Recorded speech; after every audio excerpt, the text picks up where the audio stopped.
Hi guys, and welcome back to another episode of Minecraft Let's Play. I'm your host, see you later, and welcome back. I'm really happy that you guys are joining me again. I have been busy. Sorry it's been a while since my last upload, but yeah, I had some work to do after I died that last time to regain my gear. But as you can see, I've been busy. I've got a lot of stuff to show you, so let's get started. First thing, I'm going to put my helmet back on, just so I'm protected somewhat.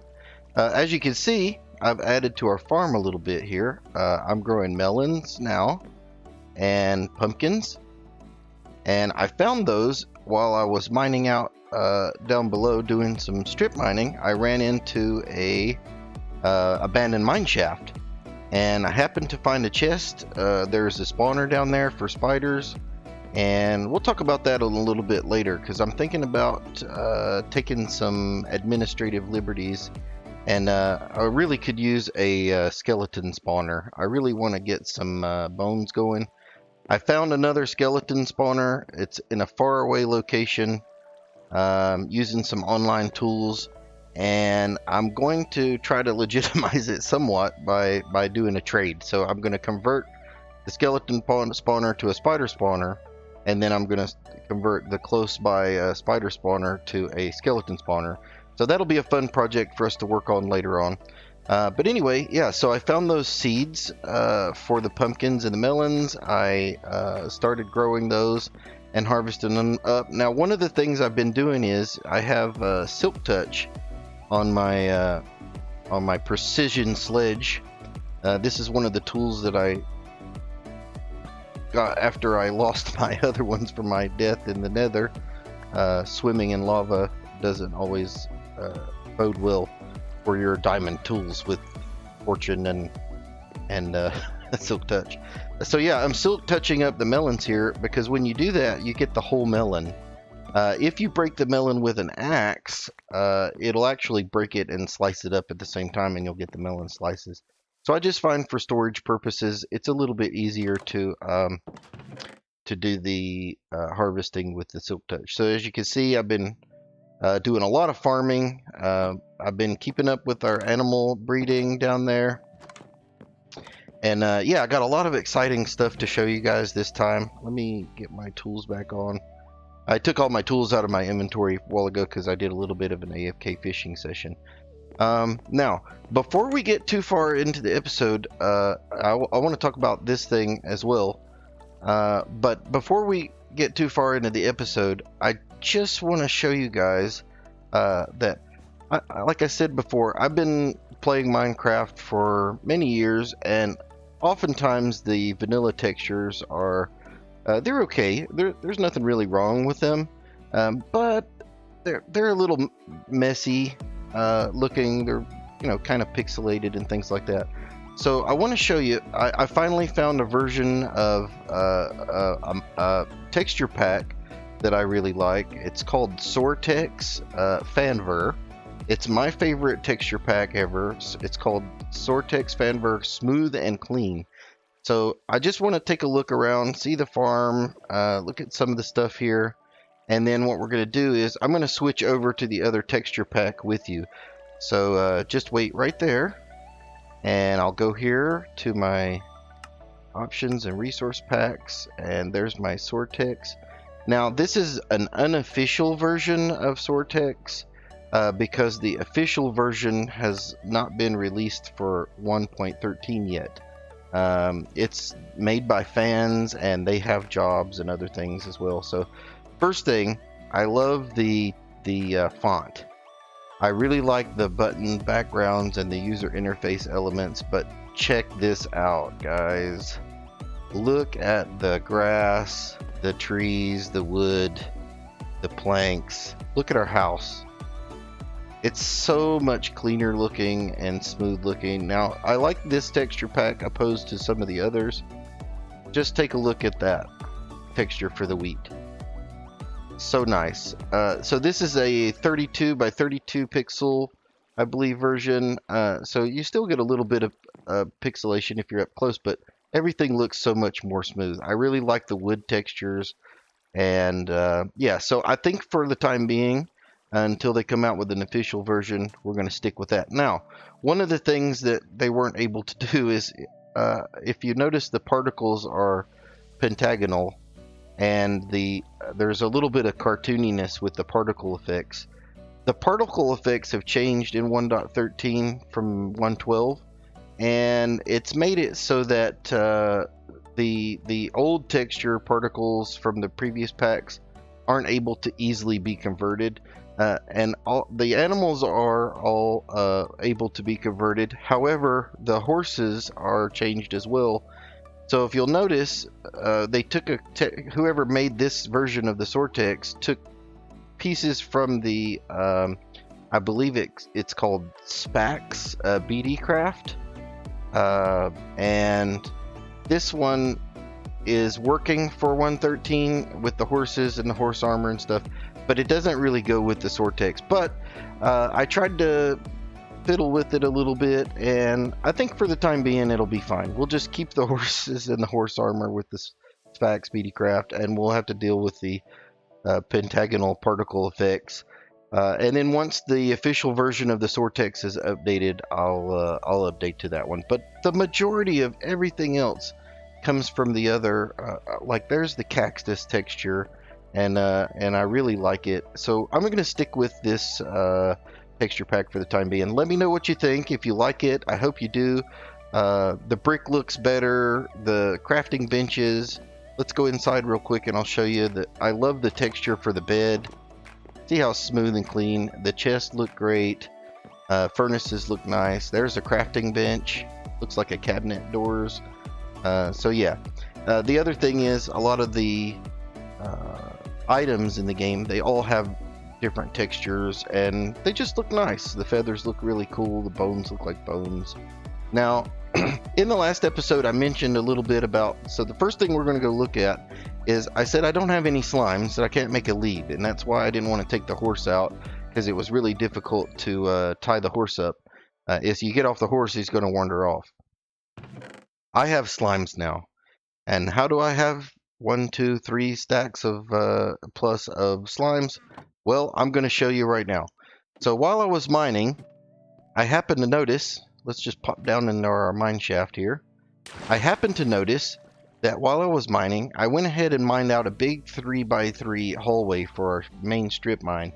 And as I was going back and forth, I came around here, and in this area, right around here, there were a slime. And what that tells me is that one of these chunks right by here is a slime chunk. Now that's where slimes will naturally spawn in only certain chunks of the world. Now let me show you a chunk, what I mean by a chunk. If you hold down F3 and hit G for guides, that'll show you the chunk borders. Every chunk in Minecraft is made out of a 16 by 16 block square that goes from bedrock all the way up to the build height. So right now we're inside of this chunk. You can see the yellow lines, and the corners are denoted by a blue line. So let me go over here and I'll show you. So here's a corner. If I see a corner of another chunk over there, if you can see, it's red until I go inside that chunk. So it only shows you the grid for the chunks that you're in. Now, through some many hours of digging and running away and coming back and trying to determine what chunk was the slime chunk, I finally went on. I wasn't able to determine, and there's several reasons for that. One is there is an extensive cave network all throughout this area. If I go up this way, there's caves all over here. Plus, remember I mentioned earlier, there's an abandoned mine shaft that's connected to this system.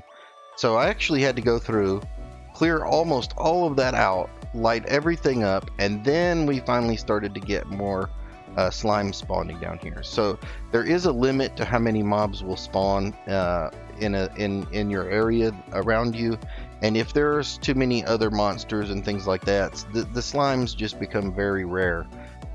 So what I did was I went online and I used a tool called Chunkbase. I put my seed in. You can check them out at chunkbase.com.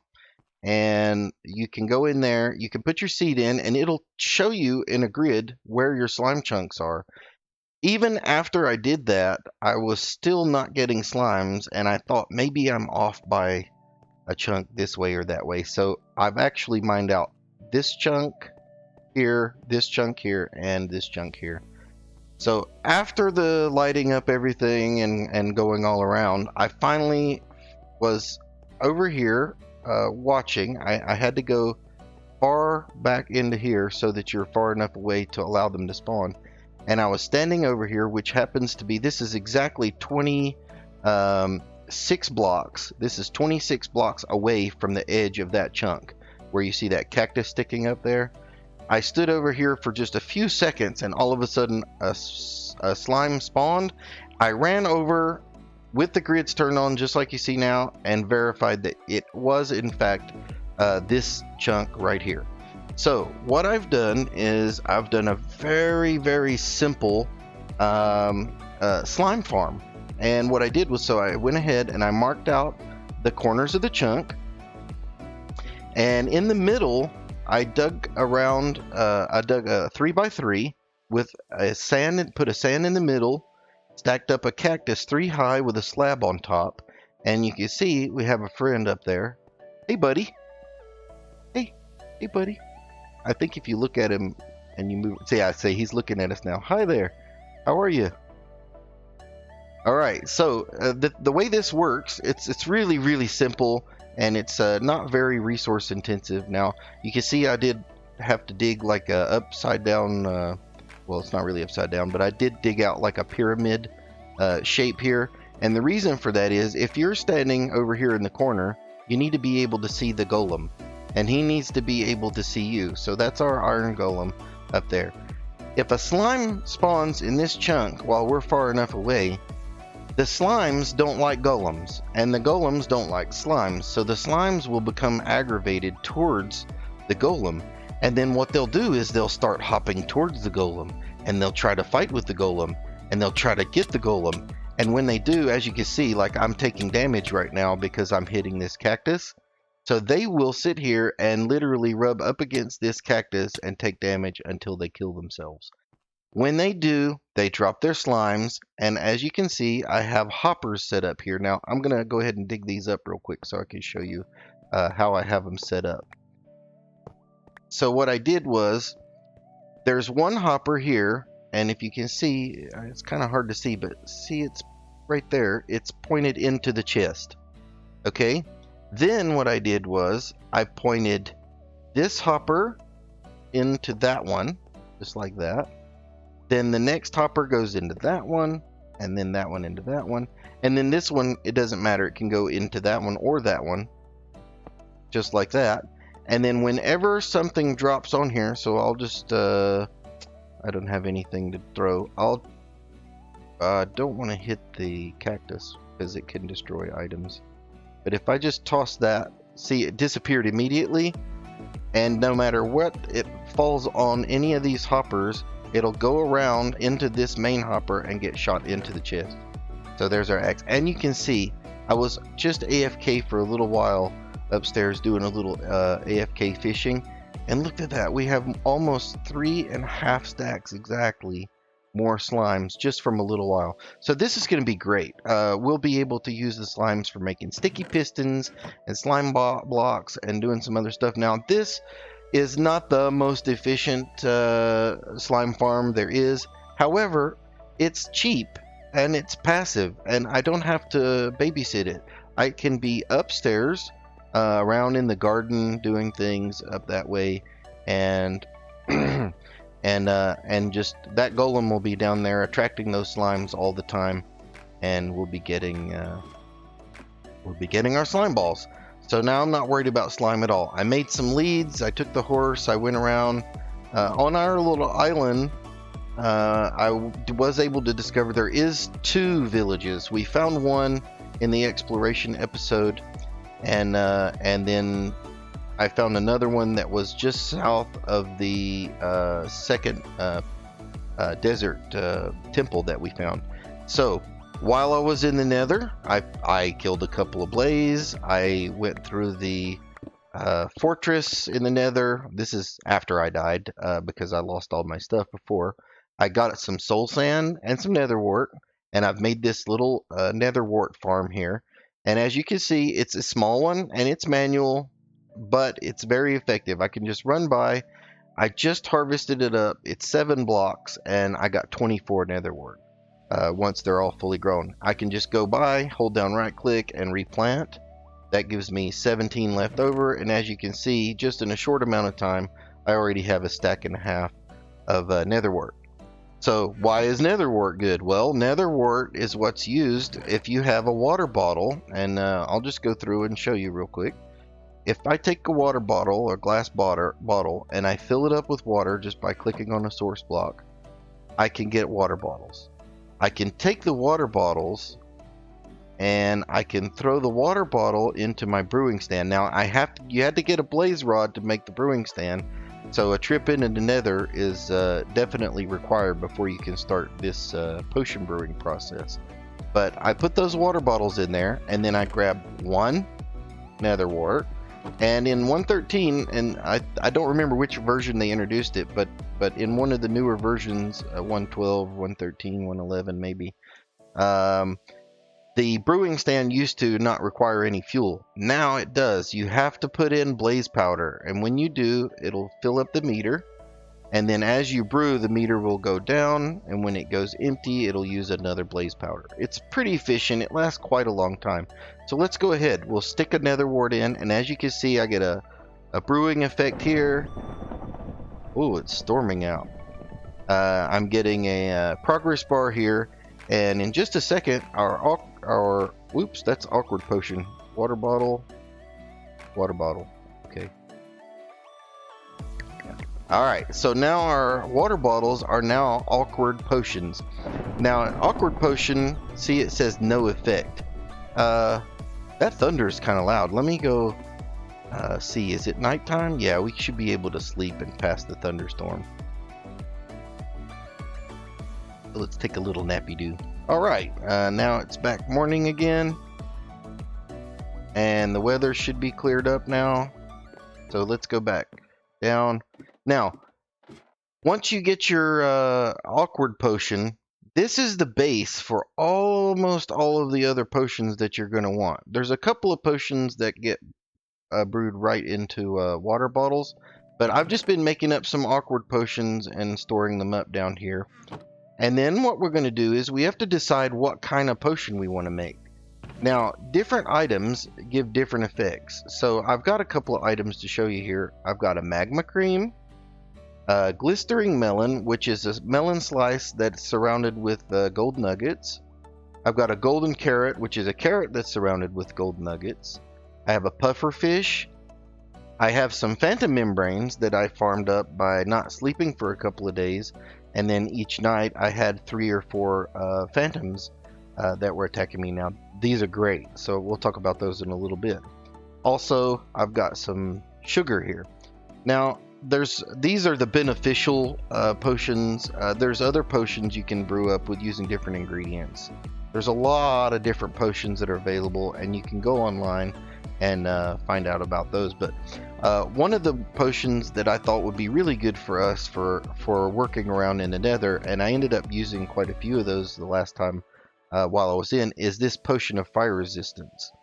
So to make a potion of fire resistance, you just take a magma cream. Now if you don't have a magma cream, don't worry. If you've got blaze rods and blaze powder from the nether and slime balls, you can combine those and get the magma cream.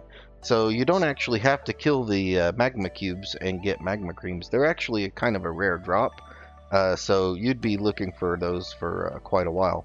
It's way easier if you have slimes and blazes to make them yourself. So what you do if you want to make this fire resistance potion is you take the magma cream. Now it has to be the awkward potion with no effect, and then you just add the magma cream and it'll go through the brewing process again. We'll give that just a second, and then while that's brewing up, I'm gonna get a piece of redstone and I'll show you what's really good about that as well. So right now the awkward potion is bam, now it's turned into a fire resistance potion. The fire resistance potion lasts, this is a 3-minute version. What I can do is, there's certain extenders, glowstone dust, redstone, and a gunpowder will modify your potion. Gunpowder will turn it into a potion you don't drink, but you throw. It's called a splash potion. But if you add redstone dust, which is what we're going to do, it'll actually increase the duration of your potion. So right now it's fire resistance of 3 minutes, and after we brew it up, you'll see that it'll increase the amount of effective time for it. Now we have 8 minutes. 8 minutes of fire resistance, which is really great. So if you're in a hot spot down in the Nether, now fire resistance potions for 8 minutes. That'll actually allow you to take hits from Blaze, get set on fire by zombies that are on fire. If you have a fire aspect bow. What else? You can swim in lava without taking any damage whatsoever. So no more death by swimming in lava if you have the fire resistance potion. So you can see I made quite a few of those because they're so useful. Now another one, this is one that I just learned about, is the pufferfish. The pufferfish will give you, I believe it's 3 minutes of water breathing. And again, I added a redstone to it, and now I have 8 minutes of water breathing. So if we want to go and explore some of those underwater ruins, and maybe go check out a coral reef, so we're going to spend quite a bit of time underwater, right there is our scuba gear. Once you drink one of these, it gives you, it's not indefinite of course, but 8 minutes you can spend underwater without having to resurface for breath, which is absolutely a long time when you're underwater. So if you take, maybe 6 or 9 of these with you, you're going to be spending several days underwater without having to worry about going up to the surface. So you'll be able to do all the mining. Now, other additions that I have down here to this room are, so we'll do more brewing later, for sure. The other one was the phantom membrane I mentioned. This one makes a potion of slow falling. So for 4 minutes you can jump from any height and you will fall very slowly to the ground with nothing. These are going to come in really handy when we go to try to take out the Ender Dragon, because one of the things that almost always happens is when you try to scale up to the towers that have the bars around the beacon, the healing beacon that you have to take out for the dragon, and you hit those, it almost always knocks you off and you'll fall down. So either you have to put some water under your feet, or you're going to need that slow fall potion. So we'll take a bunch of those with us and drink those up. So water breathing. The other ones that are really good are instant health. Now this one, you see, it doesn't have a time duration on it. So you get the instant health 1 effect from the, I believe it's the glistering melon. And then if I add the glowstone dust, it makes it a thicker potion, and instant health 2. It'll give you a bunch of hearts of health. Night vision, the golden carrots gives you night vision. Again, these were 3 minutes, and then I added redstone to make them 8 minutes. So it could be useful when you're going caving to be able to see before you've lit everything up. Sugar gives you speed, and again this one is speed 2, which I used the redstone. I believe, was it the redstone? It might have been the glowstone to get the higher version of the speed. And what happens is it actually reduces the amount of time so you can walk faster with the speed 2, but it'll only last for 1 minute and 30 seconds. If you choose to do the level 1 speed, I think it lasts for 3 minutes. So forgive me if I didn't say that correctly. Now you'll notice also I have here some cocoa pods, and I'm just going to harvest those up real quick with my fortune axe. I don't know if that's actually helping but that's how you get your cocoa beans, which is also used for a brown dye. And I found the jungle trees when I went did a little bit of exploring around, and I found a jungle. So again, I want to kind of know my area around, so I took the boat out and I just went north, and I'll take you guys there in another episode, but I just did some exploring. There is a swamp biome that's right here. If you go north of that swamp biome, there's what's the big hills biome called? Extreme Hills. Then also, if I kept going north from that, I saw a jungle biome, and then I kept going north, and it kind of goes north and to the east a little as you go up. There's a big continent over on the other side, and I went very far north and went around all of the coastline around, and there's actually a mushroom island up that way as well. So we're definitely going to go explore that, and we'll maybe do some things out there. But while I was there, I collected trees, and while I was going around exploring, I mentioned to you guys earlier how good it is to get saplings. So there was I've got a dark oak tree growing here. Now this is just a seed tree I'm going to use to chop down just to get more saplings, because I really want to grow my sapling collection. Also, same thing here. I found a jungle tree. Got some jungle saplings and brought those back and planted them. So this will be our seed tree that we use to collect jungle saplings. And world famous spruce, I went ahead and planted him over here because in the newer versions, whenever you grow one of these large spruce trees, it actually makes puzzle out of the grass around. And this is great because I like the texture on it, and we'll use it for decoration later. If you're going to dig up puzzle, I just want to demonstrate. If I just punch this with my fist, it's just dirt. You're just going to get dirt back. So if you actually want to collect the puzzle, you're going to need a shovel that has Silk Touch. So we were lucky enough. I did a level 30 enchant on this guy, and it got Silk Touch. I was actually only after the efficiency, but it ended up getting Silk Touch. Silk Touch, Efficiency 2, and Unbreaking 2. So it's not the best shovel in the world, but we can work on that later and get it better. But if I use my Silk Touch shovel now, I can get the puzzle, which is great. And I don't believe puzzle spreads, so if I put this here, it'll just turn into a grass block.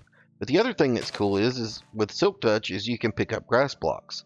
So if you wanted to do some terraforming and put a bunch of dirt down, you know, that you've collected up from digging and mining and those sort of things, then you can just use your Silk Touch shovel, grab a couple of grass blocks, put them in the middle, and they'll act like seeds, and they'll help spread the grass around so that you can cover your area with grass. The other thing I did with the farm up here was I moved our sugarcane down from the beach, and I kind of put it around here so it'd be nice. You can just go in a straight line. Now if you look at this, you know sugarcane can only be planted next to a water source. So it doesn't have to be a water source block, I don't think, but it does have to be at least a water stream. So if you remember from, I think it was almost like the very first episode, I talked about a waterlogged upside down stairs. Well, these were wooden planks, and I've actually turned them into slabs, and there's water underneath all of these going down, and you can cover with the slabs. So it just looks like you have the same wood plank setup. I did it all the way down this way, one side down this way so that you could plant here, down that side, and then up the other side.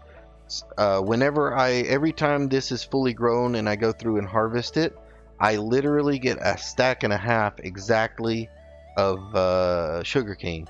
Now, let me go sleep real quick. Why is sugarcane valuable? Well, let me tell you.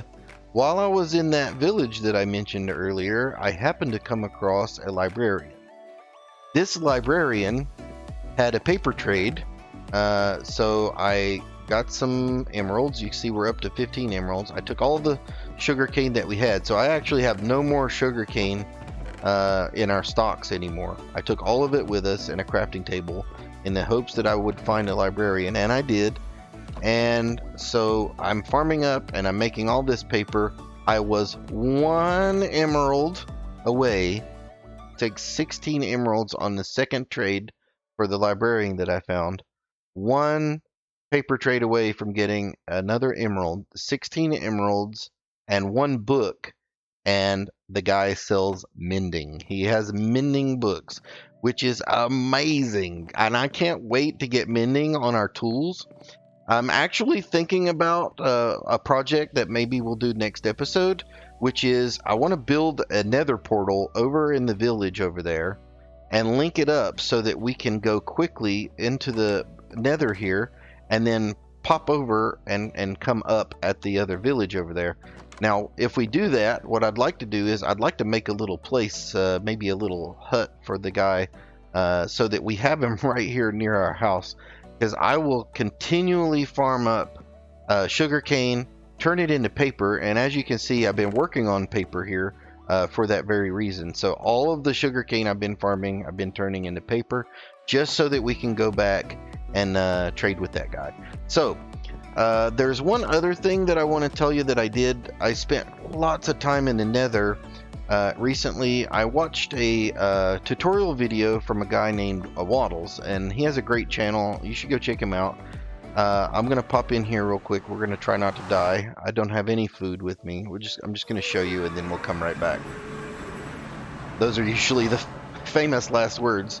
Just gonna pop it. So I've made a little tunnel here that just goes down, and before I just went this far away from our portal.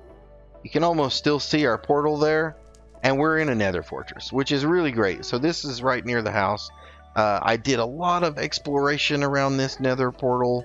Excuse me, this not nether portal. This nether fortress. It's not a great big one, but it did have all the stuff that we needed. It has a blaze spawner. It had Nether Work, and it had some treasure chests and things like that. And I have seen a couple withers out here, but not a lot. So I do know that also I did some exploration north and out that way. It's a lot farther than this one, but there is a much bigger nether fortress, and I'm thinking we'll turn that into a wither skeleton farm pretty soon. So just come down there, go down these stairs here. And what I've done is I've made this little room, okay?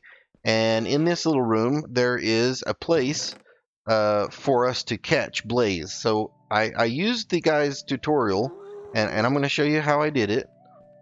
I used the guy's tutorial, Waddles, on how to make a very simple farm for the blaze.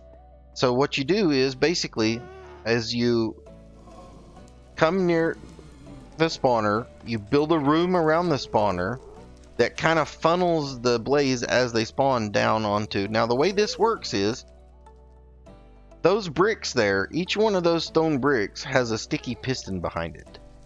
And I know it's a little hard to see because the brick is red and the redstone is red. You see that guy?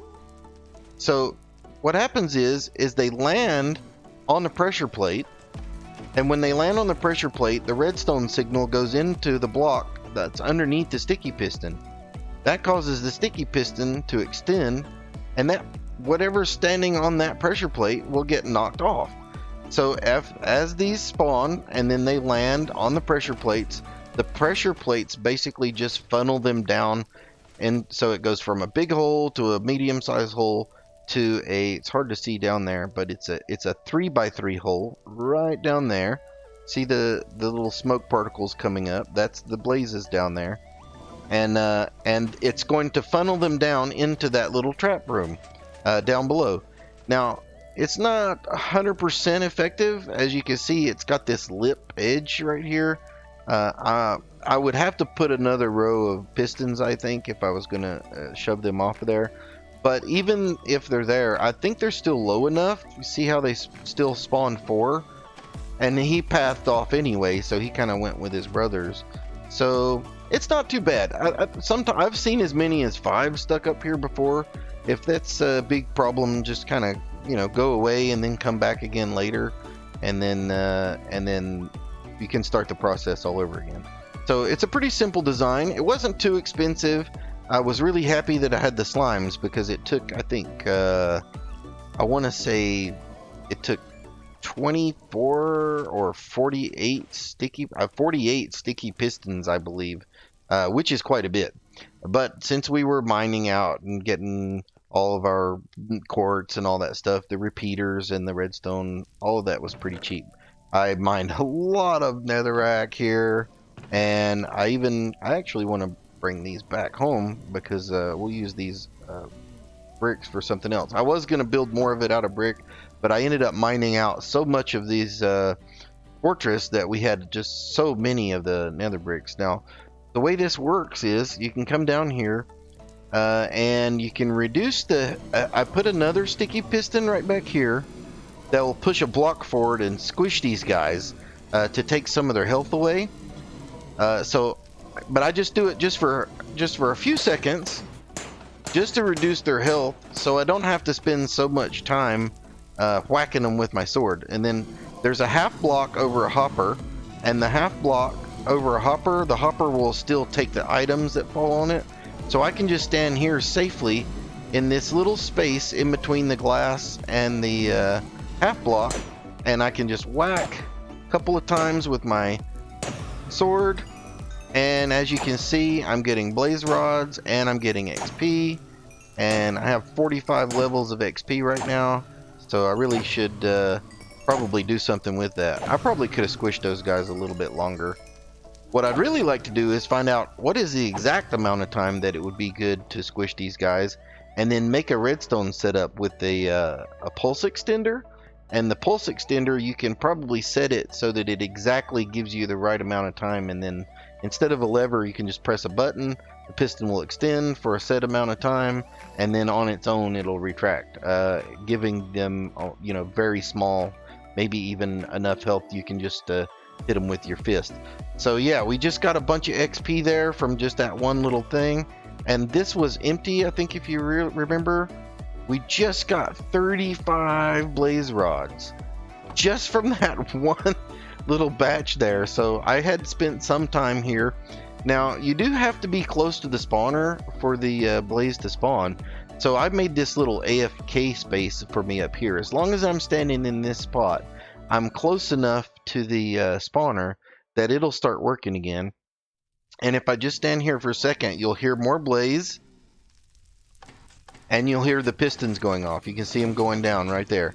So that's how that works. So there's the pressure plate, redstone going into a block underneath the piston. If I stand on this pressure plate, the piston will extend and push this block out, and that knocks it over down into the hole, just like that. So see, and we're fine to stand here AFK. Now I like this one block being removed so I can see. But you don't want to stand here because they will see you through this hole and they will try to attack you. So I want to, if I hear the pistons, I just kind of like that. I just kind of peek over because I like to see it working, which is really cool. And then again, so we'll have a few of them down here. We can squish them for a little bit. And then when we come down, we can punch them. Okay, still not low enough. Let's hit them with our sword. That was pretty close that time. Again, getting more. Got 46 levels of XP and 8 more blaze rods. So really, really good. Little cheap farm. It only took me a couple hours to put it together, and it was fun. It was a little bit tedious on getting all the placement right because I actually made a mistake earlier on, and I made the. I actually offset the whole thing by one block accidentally, so I had to go back and tear a bunch of it out and redo that over again. But anyway, so that's basically all I've done in the Nether. Is I just came over, made a tunnel, and then put together the little spawning room over there. Now I did that for several reasons. One, I need a good XP farm. I don't have a good way of getting a large amount of XP very easily. The animal breeding, you do get XP, but it's not very fast.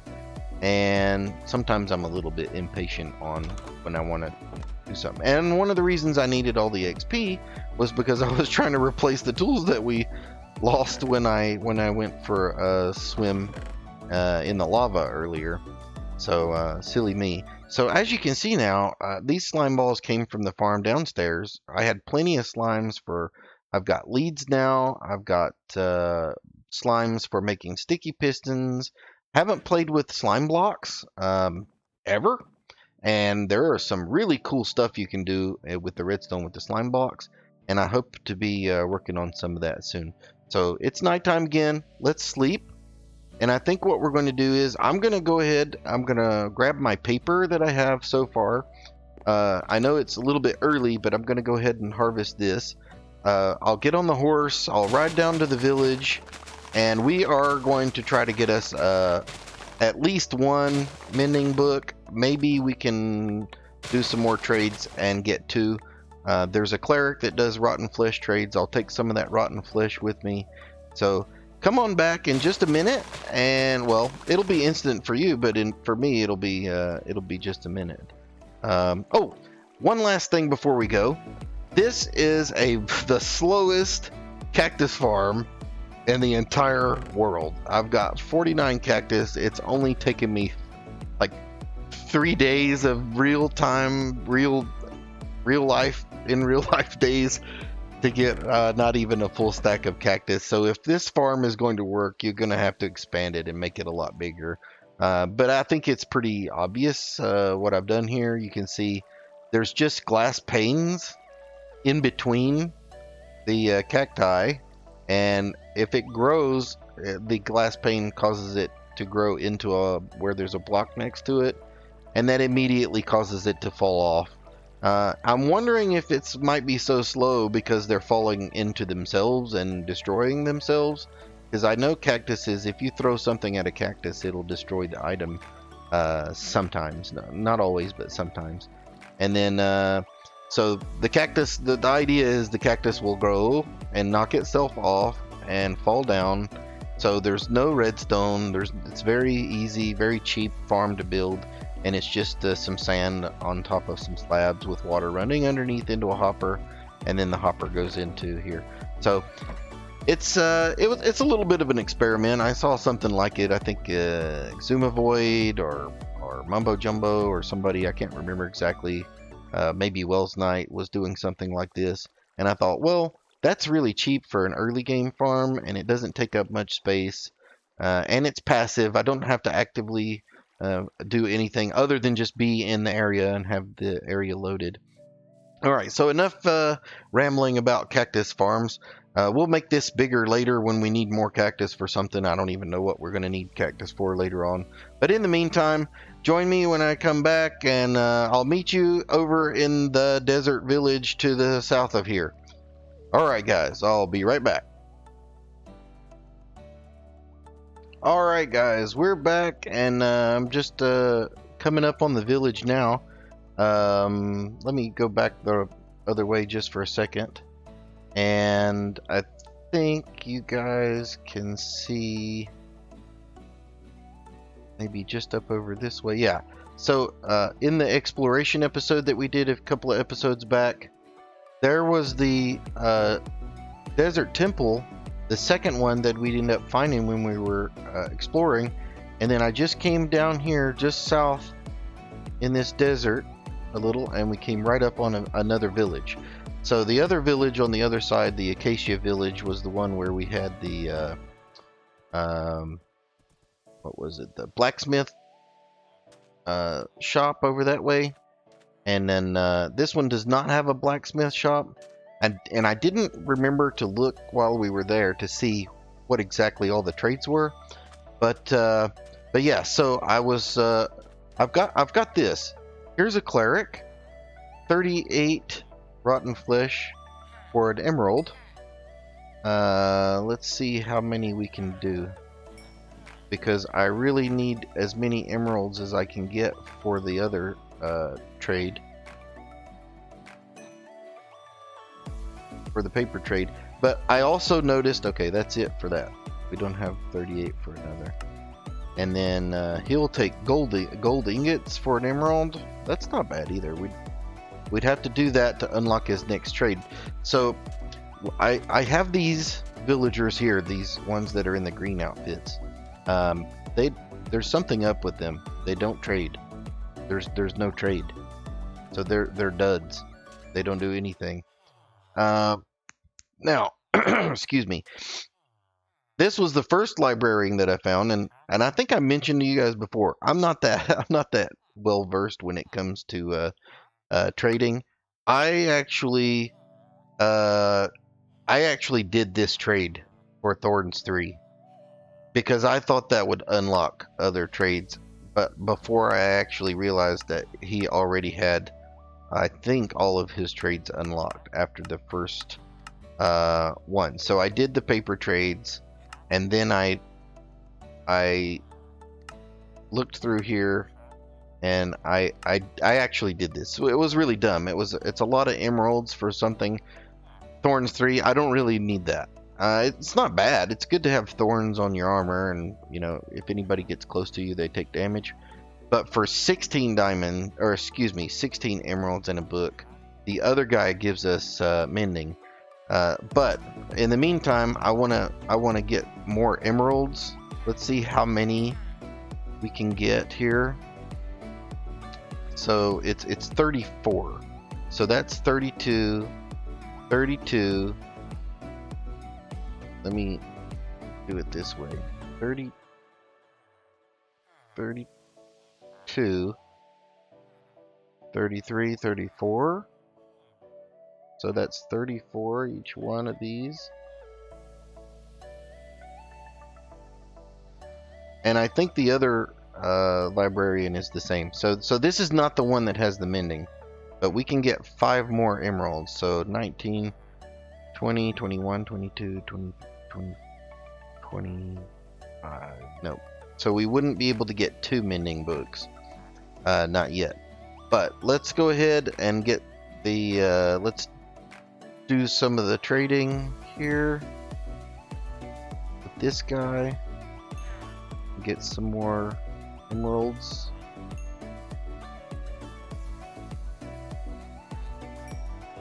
Don't know how many times he'll do it before he kind of stops wanting to trade with you.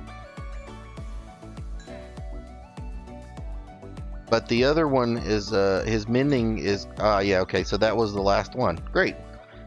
So if we had even more paper, we can use this one to get emeralds from with the paper, and then this one over here we can trade him the books.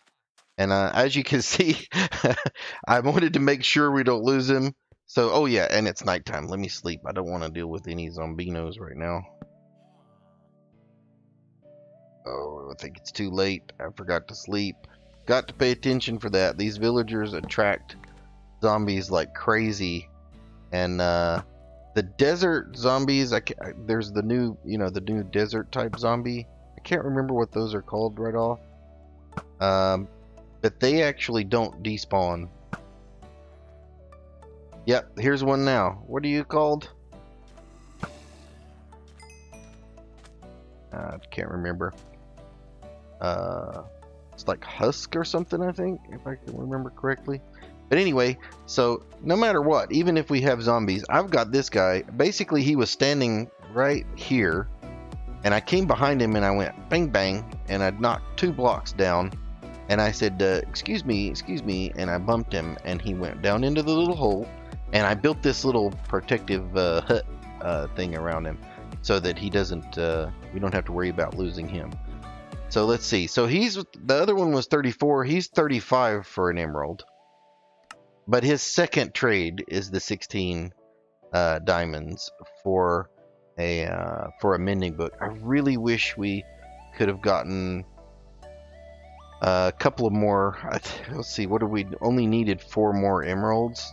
Oh yeah. Let me see. I think we might be able to. I did bring string, but there's a Fletcher around here somewhere.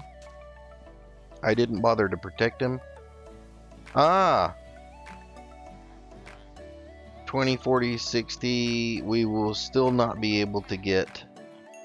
We still will not be able to get the. the 4. One more emerald and we could have got 2 mending books. Anyway, it's not the end of the world. Let's see what else is his. So I haven't unlocked a trade for him at all. That guy scared me in his green outfit. I thought he was a. So yeah, we needed to have. Oh, okay. We needed 15. What was I thinking? 4 more. We need 1, 2, 3. So we needed 3 more emeralds. All right, well, we'll work on that for next time. We'll get 3 more emeralds and get another mending book. Now, the other thing I had mentioned to you guys, I actually took a screenshot of the F3 screen to get the location over here before. And what I'd like to do is build a nether tunnel that goes south from our nether tunnel. You know, because 8 blocks... 1 block in the nether is 8 blocks in the overworld, so you can just go a few blocks and pop up and you in the nether, and you would have traveled many more 8 times that many blocks. So there, I haven't figured out exactly how you do that yet, and I'd like to go do that and sync that up. So I'll do that with you guys next time. But for the meantime, let's end this episode off on a positive note by giving this guy a book, and we're going to give him 16 emeralds because we don't like emeralds as much as we like mending books. And there we have it. We have a mending book. I know what I'm going to do with this book already. I am going to put this... Oh, I can't see you there. I am going to put this book right here on this pick right here, my Silk Touch pick. It's my efficiency 5. It's my favorite pick. When you mine with it, you get smooth stone, so I don't have to smelt the stone, and I like to use the brick to build with. It has been a wonderful time hanging out with you guys again, and we're going to hang out next time. I'll probably get some of the work done for that nether tunnel, and then when we come back next time, maybe it'll be fun. We'll try to get this guy that we have right here, and we'll try to get him back to our house over on the other side of the big island. So it has been a blast, and I've enjoyed hanging out with you guys, and I hope that you come back and hang out with me again later. We'll talk to you soon, and see you later, and I'll see you later. Bye guys.